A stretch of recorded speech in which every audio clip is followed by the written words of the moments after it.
एकदा काय झाले, एक कुत्रा रस्त्याने चालत होता. चालता चालता त्याला रस्त्यावर एक भाकरीचा तुकडा सापडला. त्याला खूप आनंद झाला.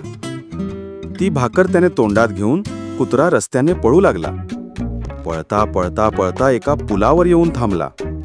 आल्यानंतर त्याने पुलाच्या खाली डोकावून पाहिले तर त्याला पाण्यात आणखी एक दुसरा कुत्रा दिसला. त्याला वाटले की पाण्यात अजून एक कुत्रा आहे आणि त्या कुत्र्याच्या तोंडात एक भाकर आहे.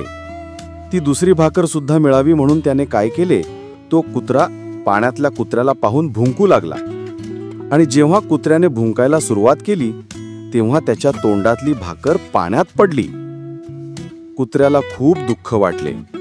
त्याला समजून आले की पाण्यात दुसरा कुत्रा नसून आपलेच प्रतिबिंब आहे. आपलीच सावली त्या पाण्यात पडली होती. त्या कुत्र्याला पाहून भुंकल्यामुळे आपल्याकडे जी भाकरी होती ती सुद्धा पाण्यात पडली. त्याला हे समजलं की जास्त लोभ करू नये.